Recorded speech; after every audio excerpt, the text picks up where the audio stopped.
Cassie Cage's impressive victory over Shinnok led Raiden to give her a new important task: hunting down a soul stealer. Cassie did not have to be told that the suspect could be a resurrected Shang Tsung. Having tracked him from the site of his last known assault, Cassie confronted the withered old man. He fought desperately but was ultimately defeated. As the old man lay dying before her, Cassie asked his name. With a mixture of sadness and relief, he whispered, "Shujinko."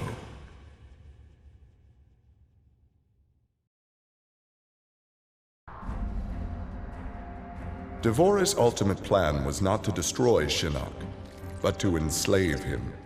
She implanted larvae, her young, in his body to gestate. Having consumed the godlike power of their immortal host, Di'Vora's offspring were unlike any Kaitin ever born. As they matured, they spread like locusts throughout the realms. Her army of Kaitin super drones brought glory to Di'Vora, their beloved queen, and destruction to all.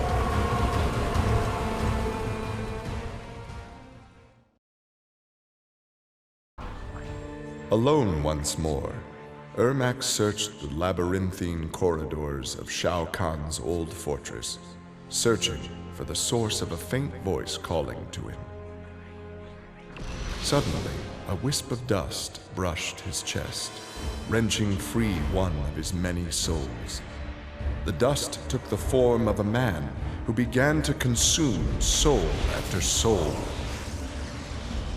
As the weakened Ermac stared helplessly, he recognized the mysterious figure. The sorcerer Shang Tsung, returned from death.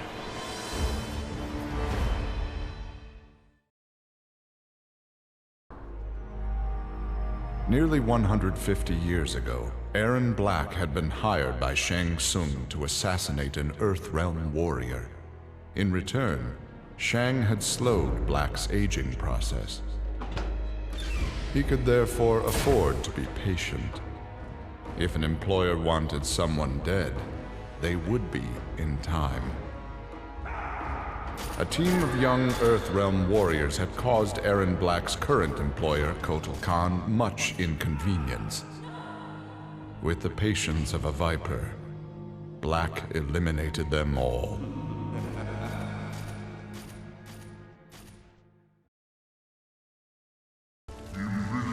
For many years, Ferra and Torr were a symbiotic pair, as is natural with their species. But that bond was broken when Ferra came of age and began the Great Transformation. Ferra Torr returned to the Tarkatan Wastes, where Ferra began her metamorphosis. The process took an agonizing 3 outworld years, during which time Torr withered and died. Now a brute, Ferra will be chosen by a rider. A new symbiotic pairing will be forged, and new battles will be won.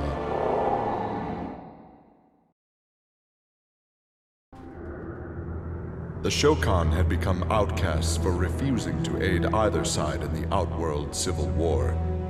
But with the conflict over, Prince Goro decided to re-enter the political landscape.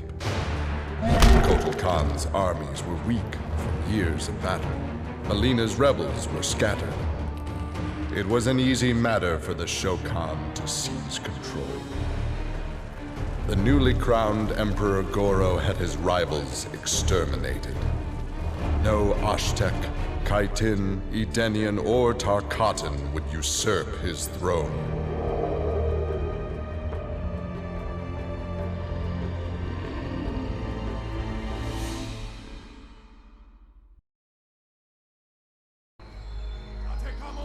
After his incursion into Earthrealm, Kotal Khan had become a prime target of Special Forces surveillance.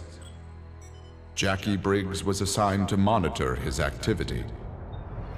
Jacqui followed Kotal Khan to an equatorial jungle, where he entered a hidden pyramid. Inside, he retrieved a glowing crystal skull. Jacqui attacked the Emperor and raced away with the object.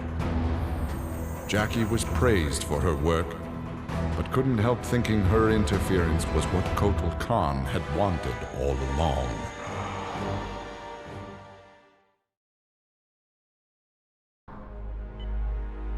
After Shinnok's fall, the hospitalized Johnny Cage asked Jax to fill in as leader of his squad. Jax agreed. It was a chance to spend time with and protect Jacqui. Boarding their transport after a routine mission, Jax's greatest fears were realized as the mercenary Erron Black sprung from the cargo bay and fired on the young heroes. Fortunately for Jacqui and her company, Jax's quick reflexes and bulletproof arms deflected the assassin's rounds. Jax quickly subdued Black, then slipped into shock as a red stain engulfed his chest.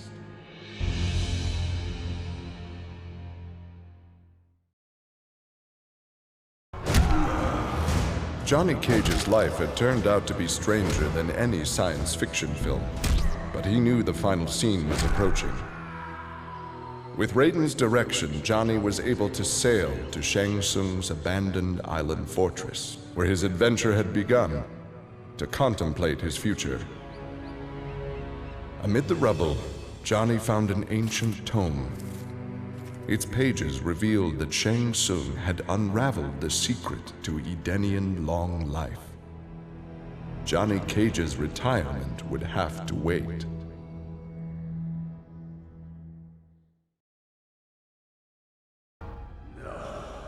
Kano had always been a survivor, but even he would one day succumb to fate.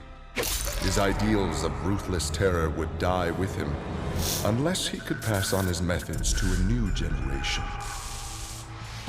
Combat, weapons, high-tech sabotage, torture, all would be part of the curriculum. But before his students could learn his techniques, Kano would beat the weakness out of them. They would understand, or die trying. Kano's first pupil? His own son. Class was now in session.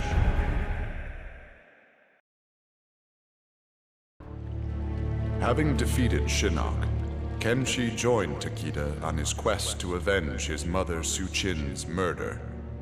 Their travels took them to a cave where he and Takeda freed a man, Taven, encased in a stalagmite. Quan Chi told Taven that his brother, Dagon, was the founder of the Red Dragon Assassin Clan. Dagon had not only murdered Su Qin, but his and Taven's parents as well. Together, Quan Chi, Takeda, and Taven lay siege to the Red Dragon base. Dagon fell victim to Quan Chi's rage. Su Qin's murder had been avenged.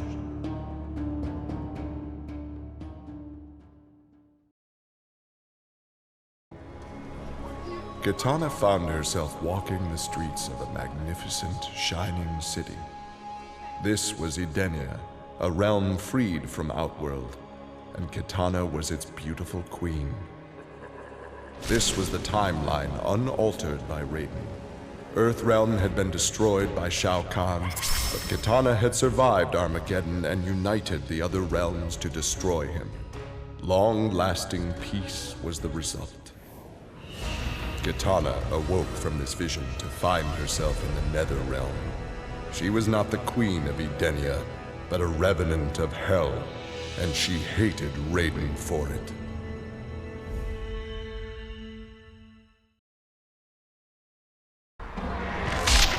Kotal Khan returned to Outworld determined to rebuild his forces.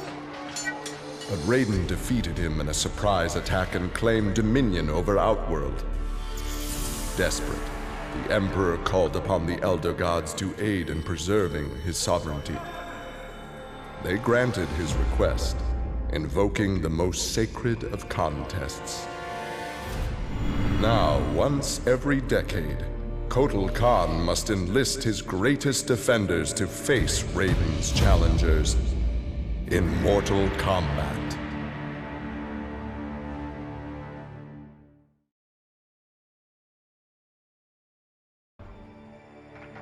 For his role in saving Earthrealm, Kung Jin's family created a statue in his likeness for inclusion in Raiden's revered collection. But Kung Jin's thoughts were with one no longer accepted by his family, Kung Lao.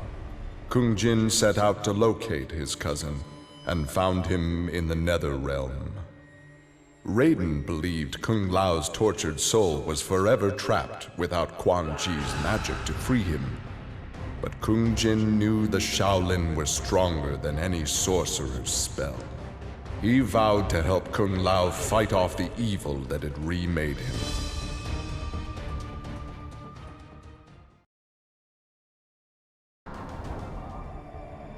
After Shinnok's defeat, Kung Lao found himself trapped in the Nether Realm, his soul corrupted by Quan Chi's dark magic.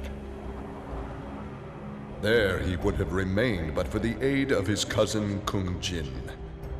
Together, their Shaolin strength repelled the evil sufficiently enough for Kung Lao to escape that dark realm and control his inner demons. Compromised but not lost, Kung Lao now exists as an agent of vengeance. He will show evil no mercy.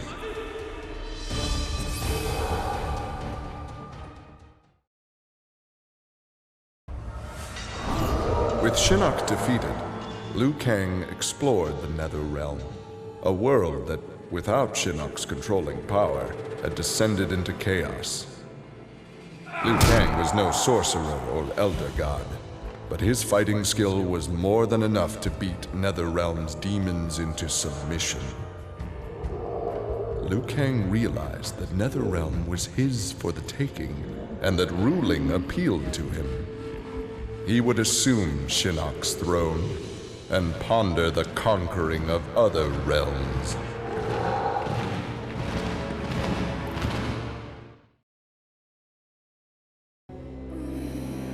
Overcome with exertion, Mileena collapsed and felt her soul gliding through the ether. She awoke in an incubation chamber. Nearby were countless others, each containing an exact copy of her. Mileena found she could read each being's mind and they hers. They quickly realized the benefit of so many fierce warriors sharing one mind. As they plotted revenge on their enemies, the architect of the Mileena's awakening laughed quietly.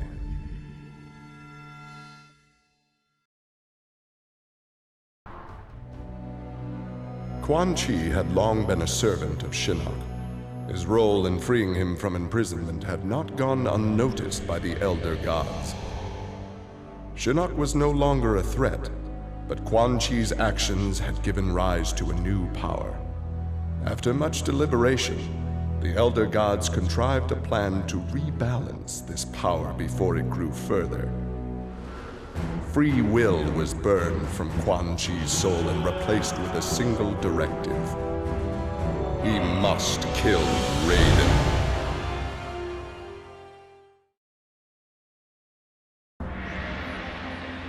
After millennia of fending off Earthrealm's enemies, Raiden began to wonder if defense was the best path to peace. In a change of tactics, Raiden and the Shirai Ryu attacked Kotal Khan's armies before they could rebuild. They decimated the Emperor's forces, leaving Outworld at their mercy. The victorious Raiden claimed dominion over Outworld.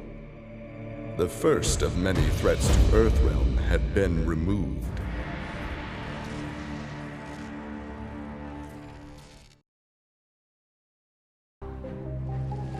After Shinnok's defeat, Reptile was ordered to Earthrealm by Kotal Khan to assess the damage. Such intel could prove useful in future conflicts. Stumbling upon a collapsed cavern, exposed during the crisis, Reptile was shocked to see raptors emerging from within. Unlike the rest of his race, these raptors had never left Earthrealm for the doomed realm of Zaterra, and thus had remained safe and hidden. Alone no more, Reptile vowed to remain with his rediscovered people and reclaim their Earthrealm homeland.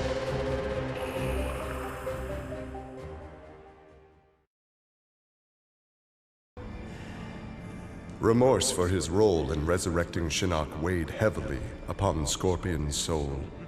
His desire for vengeance had brought Earthrealm to the brink of destruction. Scorpion offered to perform harakiri to atone for his offense. But Raiden suggested a more productive alternative. Instead of death, Raiden sentenced Scorpion to life. He imbued Scorpion with a small portion of the Jinsei's power, linking him to Earthrealm's essence. Scorpion and his Shirai Ryu clan would protect the Jinsei and Earthrealm forever.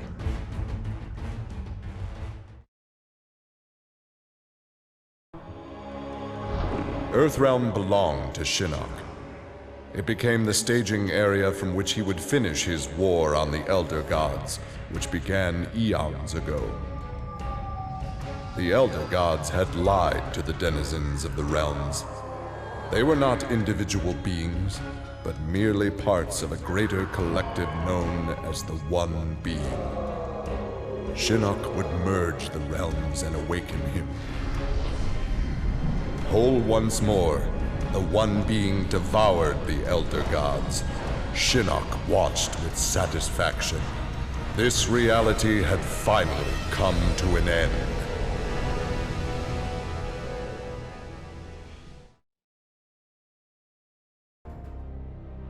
Exhausted by her ordeals, Sonya slipped into a deep sleep and began to dream. Kano held Jax and Cassie hostage. He made Sonya choose who would live and who would die. Seeing no way to free them both, she chose Cassie and screamed as Kano killed Jax before her eyes. Still screaming, she was awoken by Johnny. He had horrific news. Jax was dead by an assassin's bullet.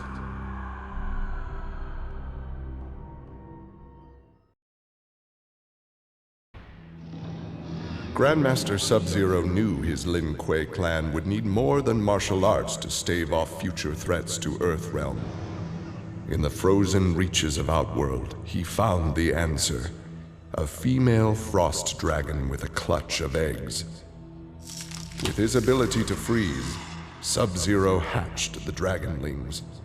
They accepted their Lin Kuei masters and their training as combat mounts. With a force of dragon riders, the Lin Kuei's ferocity became legend. None dared risk conflict with Earthrealm.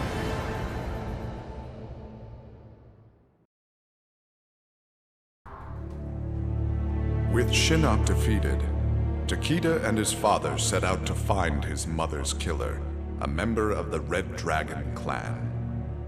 Special Forces tech enabled Takeda to locate the clan's base and disguise himself and Kenshi as they infiltrated their ranks. Deep within the mountain stronghold, Takeda discovered an actual dragon, a prisoner of the clan.